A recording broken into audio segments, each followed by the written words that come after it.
পোস্তর বড়া আপনারা অনেকেই বানিয়েছেন, কিন্তু আমি যেভাবে বানাবো সেভাবে বানালে স্বাদ হবে দ্বিগুণ। বেসন, ময়দা, চালের গুঁড়ো ছাড়াই পোস্তর বড়া বানাবো, তবু বড়ার বাইন্ডিং হবে খুব ভালো, ঝুরঝুরে হয়ে ভেঙে যাবে না। আমি Mousumi, welcome to my channel Bong treats. পোস্তর বড়া বানাবার জন্য আমি একটি পাত্রে পোস্ত নিয়ে নিচ্ছি।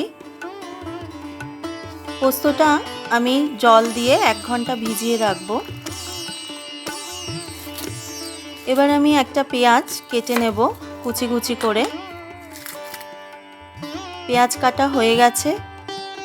এবার আমি কাঁচা লঙ্কাও কেটে নেব কুচি কুচি করে। জল ঝরিয়ে পোস্তগুলো আমি একটি মিক্সিং জারের মধ্যে দিয়ে দিচ্ছি। পোস্ত বাটার সময় 1 ফোঁটা জল আর অ্যাড করা যাবে না। একটা কাঁচা লঙ্কা দিয়ে এবার আমি পোস্তটা বেটে নেব। পোস্ত বাটা হয়ে গেছে। পোস্তটা খুব মিহি করে বাটা যাবে না, একটু দানা দানা থাকবে, এতে বড়ার বাইন্ডিংটা ভালো হবে। এবার আমি পোস্ত বাটার সঙ্গে এক এক করে সমস্ত উপকরণগুলো মিশিয়ে নেব। প্রথমে দিয়ে দিচ্ছি নারকেল কোড়া। নারকেল কোড়া থেকে দুধটা একটু চেপে বার করে দেবেন, তাতে বড়াটা মিশ্রণটা যাতে জল জল না হয় তার জন্য। এবার আমি দিয়ে দেব পেঁয়াজ কুচি,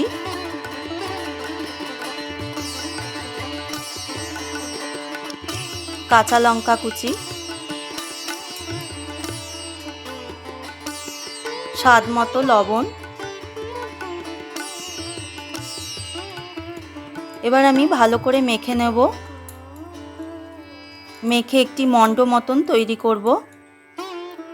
এবার আমি টিকের মতন শেপে গড়ে নেব এক এক করে বড়াগুলো।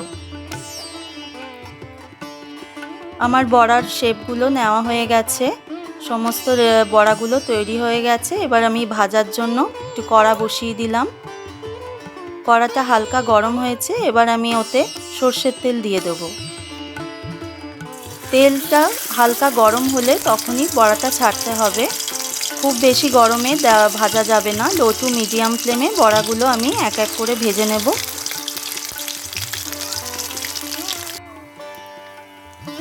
এক পিঠ ভাজা হয়েছে, অন্য পিঠটাও ভেজে নিচ্ছি বড়ার। পোস্তর বড়া আমার রেডি হয়ে গেছে। দেখুন বড়াগুলো একদম ভেঙে যায়নি, ঝুরঝুরে হয়ে। একটা পোস্তর বড়া আমি এখন ভেঙে দেখাচ্ছি আপনাদের। ভেতরটা দেখুন সুন্দর ভাজা হয়েছে। আমার রান্নাটা ভালো লাগলে আপনি অবশ্যই সাবস্ক্রাইব করে দেবেন আর পাশের বেল আইকনটা ক্লিক করে দেবেন। সবাই ভালো থাকবেন, সুস্থ থাকবেন।